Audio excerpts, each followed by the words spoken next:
Les décideurs d'innovation ont rendez-vous aujourd'hui chez ST Microelectronics. Vous connaissez ce nom. Ils sont derrière beaucoup des puces électroniques que l'on a sur soi, dans son téléphone, dans sa maison, dans sa box par exemple, ou encore dans sa voiture. On va parler de la façon dont on innove en la matière avec le PDG pour la France, Thierry Tingot de ST Microelectronics.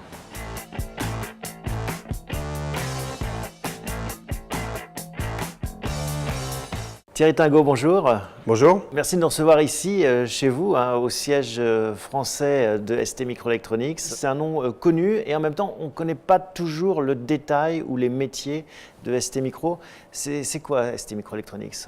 Alors, ST Microelectronics, c'est un groupe qui développe des composants électroniques. Nous avons réalisé 8,5 milliards de dollars de chiffre d'affaires l'année dernière. Nous avons 48 000 employés dans la société, dont 11 500 en France. Une espèce de ADS de l'électronique, puisque c'est une société franco-italienne, très présente partout dans nos vies, les téléphones, les box, les voitures, on va en parler, mais de façon invisible, puisque c'est la partie souvent cachée.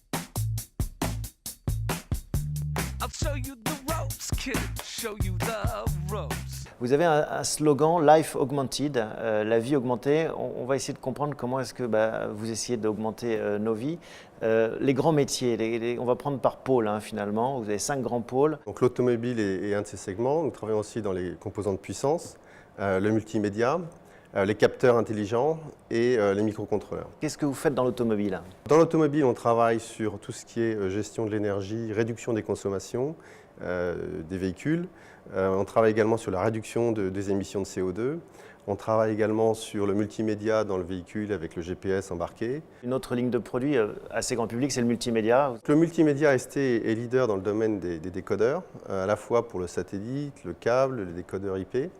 On est leader en dehors du marché américain et on développe de nouvelles technologies qui permettent d'avoir une boîte qui soit connectée à la maison et qui soit aussi le centre et le serveur de la maison, à la fois vers la partie multimédia, la réception des émissions, la vidéo on demand, mais aussi la gestion de tout ce qui est domotique à l'intérieur de la maison.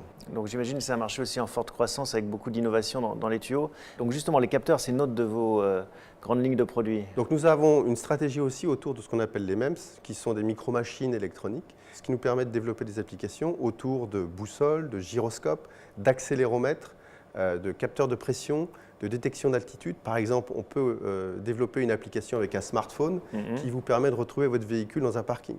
Puisqu'on a une précision d'environ 20 cm en hauteur, si vous savez à peu près à quelle place vous avez garé votre voiture, mais vous ne vous rappelez plus à quel étage, ça peut être très intéressant.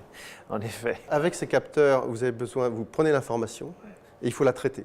Et donc, on a une ligne de produits sur les microcontrôleurs, mais dont le coût intrinsèque est relativement faible. Et la consommation en termes d'énergie aussi, c'est toujours pareil.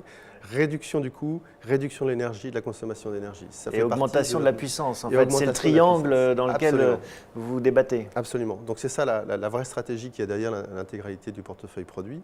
Et donc, ça nous permet de développer des produits. D'accord. Et 5e ligne de produits, donc capteur, contrôleur, voilà. Et la suite logique. Et après, vous devez faire une action physique, démarrer un moteur, descendre un volet extérieur. Et ça, c'est fait avec des composants de puissance qui permettent de faire cette action, donc avec des transistors de puissance en particulier et intelligents, qui permettent de gérer ça.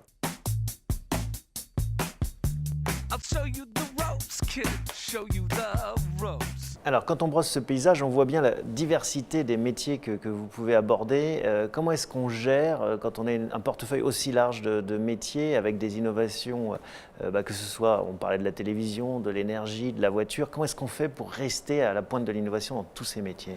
Alors, en termes de structure, on a des divisions produits qui sont responsables de leur P&L pour chacun des 5 segments. Maintenant, en termes de développement produit, chacune des divisions est responsable de développer leurs produits.